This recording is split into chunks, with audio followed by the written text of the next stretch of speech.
Assalamualaikum warahmatullahi wabarakatuh, Ibu Eryani. Waalaikumsalam warahmatullahi wabarakatuh, Bu Hari. Bagaimana kabarnya Ibu Eryani? Alhamdulillah baik, Bu Hari. Bu Hari sendiri bagaimana kabarnya? Alhamdulillah kabar saya juga baik. Gini, baik Bu Eryani. Sebelum kita melakukan coaching, sebagai awal saya akan melakukan beberapa pertanyaan nih sama Ibu Er. Baik Bu, silakan. Ya, yang pertama-tama saya akan mendiskusikan tentang rubrik penilaian kita hari ini ya. Baik, pada coaching kita kali ini, coach dan coachee akan saya amati dan saya nilai sesuai dengan rubrik penilaian. Apakah sudah sesuai dengan alur tirta atau belum? Kemudian bagaimana Ibu memberikan pertanyaan-pertanyaan berbobot kepada coachee dan juga bagaimana coachee tersebut merespon atau menanggapi pertanyaan dari coachnya. Baik. Nah, jangan lupa ya, disesuaikan dengan prinsip coaching. Di antaranya kemitraan, proses kreatif, dan memaksimalkan potensi. Nah, pertanyaan pertama yang akan saya tanyakan kepada Ibu adalah kompetensi apa yang akan Ibu kembangkan pada coaching kita kali ini? Potensi yang ingin saya kembangkan yaitu yang pertama adalah presence atau kehadiran penuh, mendengarkan aktif dan memberikan pertanyaan yang berbobot, Bu Hari. Baik. Pertanyaan kedua, kompetensi mana yang ingin Ibu kembangkan secara spesifik yang ingin diobservasi? Baik, kompetensi yang spesifik yang saya kembangkan yaitu mendengarkan aktif dan memberikan pertanyaan yang berbobot. Bagus ya. Kemudian pertanyaan terakhir nih ya Bu ya. Indikator yang bagaimana yang diinginkan oleh Ibu dalam proses coaching kali ini? Saya ingin coaching saya ini bisa menemukan solusi dari permasalahannya atau menemukan langkah-langkah dalam mengatasi permasalahannya, Bu Hari. Baik, demikian dulu ya Ibu Eryani praobservasi kita kali ini. Silakan Ibu melakukan coaching terhadap coachingnya. Baik, terima kasih Bu Hari atas kesempatannya. Sama-sama.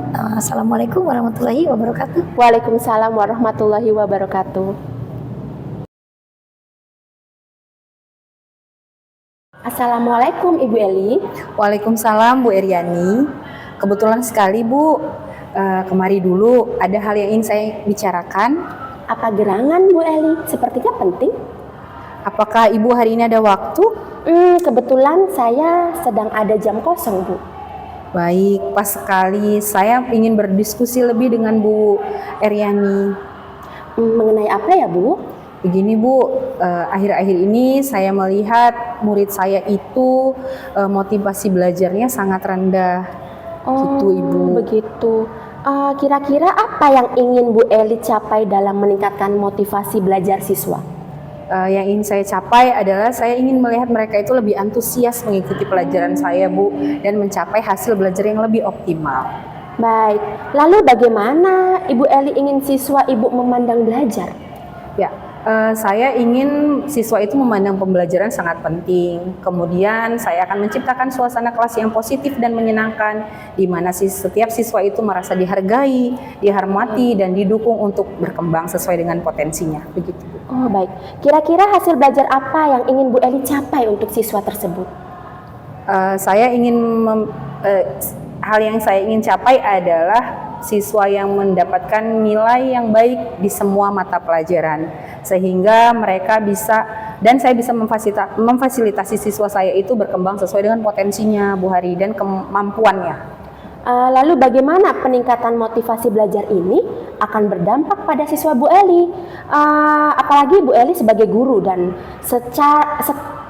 sekolah secara keseluruhan tentunya.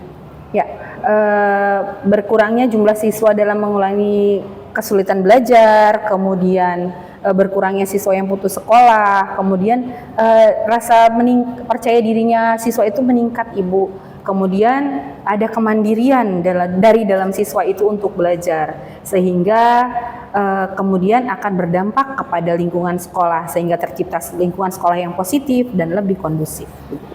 Nah, kira-kira apa saja faktor yang menyebabkan rendahnya motivasi belajar siswa itu Bu Eli? Kalau menurut saya Bu, itu kurangnya minat Kemungkinan juga mungkin dari pembelajaran saya yang kurang melibatkan siswa secara aktif. Kemudian mungkin juga dari metode pembelajaran saya yang kurang bervariatif. Kemudian terkadang karena ada beberapa hal, jadi saya kurang memberikan pengakuan atau penghargaan atas usaha siswa. Oh, Gitu, begitu. Lalu apa yang sudah Bu Eli coba lakukan untuk meningkatkan motivasi belajar siswa tersebut? Saya sudah mulai memberikan pembelajaran yang sesuai dengan kebutuhan siswa, yang berpusat kepada siswa. Kemudian saya memberikan materi atau media yang sesuai kontekstual secara tidak langsung, bahwa anak SD itu masih berada pada operasional konkret, sehingga apapun yang materi yang saya lakukan itu harus secara dekat dengan mereka, bukan secara abstrak, karena mereka akan susah mengikutinya, begitu Bu. Nah, untuk hasilnya, apa yang berhasil dan apa yang tidak berhasil dari upaya tersebut? Ada beberapa siswa yang karena memang seperti kita tahu bahwa gaya belajar setiap anak akan berbeda, Bu. Sehingga untuk yang kontekstual mungkin sudah dapat, begitu anak yang dengan gaya belajar saya belum fasilitasi, mungkin mereka dengan nilainya masih agak turun, begitu. Oh, oke. Lalu bagaimana karakteristik dan kebutuhan belajar individual siswa? Kira-kira yang untuk memenuhi belajar mereka itu bagaimana, Bu Eli? Ya, yang pertama saya akan melakukan asesmen diagnostik di awal, Bu, meliputi gaya belajar, kesiapan belajar, minat belajar.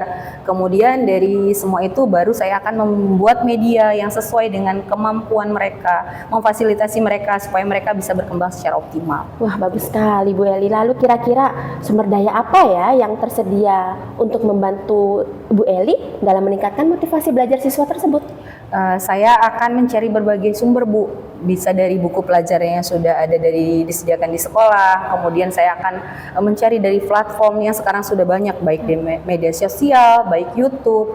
Kemudian saya akan memberikan media pembelajaran yang interaktif atau variatif, serta saya akan berkolaborasi dengan rekan sejawat, dan tidak kalah penting saya akan berkolaborasi dengan wali murid atau orang tua siswa. Begitu, Wah, Ibu. saya sepakat dengan Bu Eli. Kira-kira berdasarkan identifikasi dari Bu Eli, strategi apa yang bisa Bu Eli coba untuk meningkatkan motivasi belajar siswa? Seperti yang sudah saya bilang tadi, Bu, saya akan melibatkan setiap siswa dalam kegiatan pembelajaran, sehingga mungkin yang dulu dari teacher center menjadi student center. Kemudian saya akan memberikan pembelajaran yang relevan atau kontekstual atau dengan keseharian mereka. Kemudian saya akan memberikan pengakuan atau penghargaan, apapun hasil dari siswa saya akan saya beri penghargaan, karena menurut saya memanusiakan manusia itu akan lebih penting. Kemudian saya akan membuat pembelajaran yang positif, yang menyenangkan. Kemudian yang terakhir, tak kalah penting tadi, selain saya bekerja sama dengan rekan sejawat, saya juga akan bekerja sama dengan wali murid untuk perkembangan anak didik saya. Begitu, Ibu. Luar biasa, Bu Eli. Lalu bagaimana Bu Eli akan menerapkan strategi tersebut di dalam kelas, Bu Eli? Ya, seperti yang tadi, selain saya berkolaborasi dengan rekan sejawat, saya juga akan melibatkan siswa. Misalnya saya akan membuat pojok baca dan melibatkan siswa. Kemudian saya akan membuat media-media atau gambar-gambar interaktif di dalam kelas, supaya siswa itu merasa mereka memiliki kelas tersebut. Selain kelasnya jadi indah, juga mereka merasa bisa menjaga fasilitas mereka. Oh, ini kita yang buat. Ya. Apapun hasil mereka, coretan mereka itu akan membekas. Menurut saya seperti itu, Bu. Nah, dengan cara itu bagaimana Bu Eli melibatkan siswa dalam proses meningkatkan motivasi belajar mereka?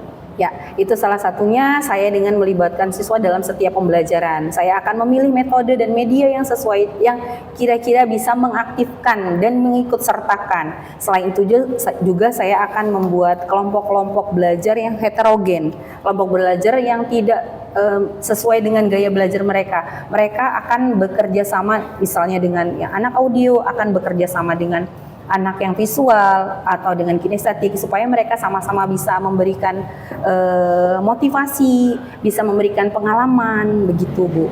Wah, lalu kira-kira bagaimana Bu Eli akan mengukur efektivitas strateginya dari Bu Eli tersebut? Ya, untuk mengukurnya saya akan memberikan evaluasi atau memberikan umpan balik, memberikan soal atas apa yang sudah kita lakukan, kemudian umpan balik dari siswa. Apa sih yang perlu kita perbaiki di kemudian hari? Menurut saya karena refleksi diri dari murid, juga refleksi diri dari teman, saya meminta teman untuk observasi, itu sangat penting untuk pembelajaran saya ke depannya. Wah, itu luar biasa sekali Bu Eli.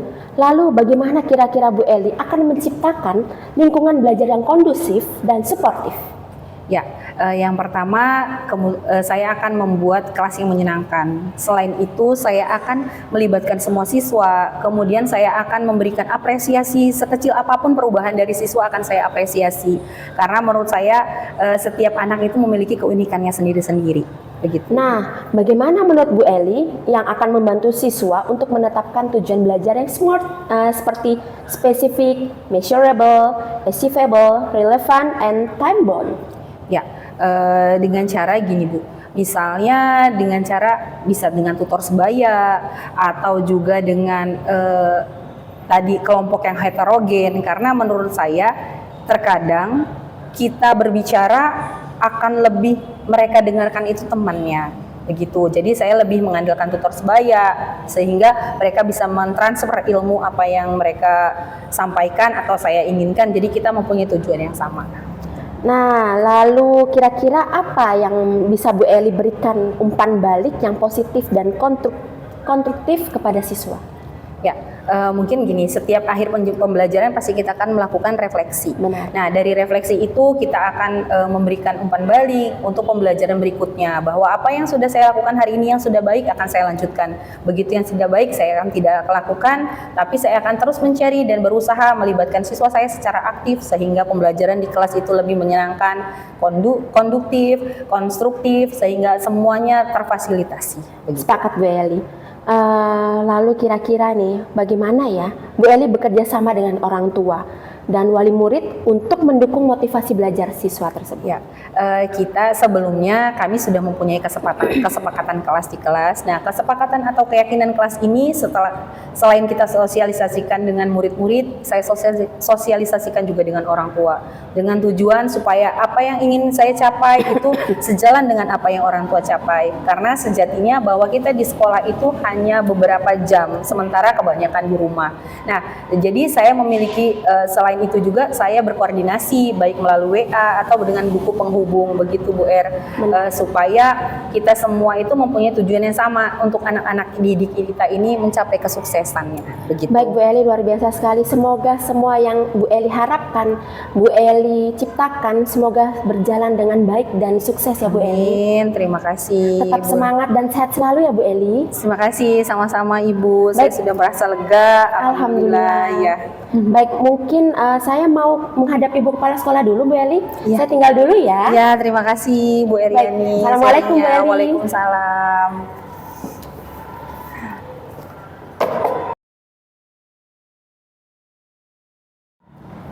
Assalamualaikum warahmatullahi wabarakatuh Ibu R. Waalaikumsalam warahmatullahi wabarakatuh Bu Hari. Alhamdulillah Ibu Eryani tadi sudah melakukan coaching ya dengan Ibu Eli. Nah, sebelum penutupan ya Bu ya, saya akan menanyakan beberapa pertanyaan nih atas observasi.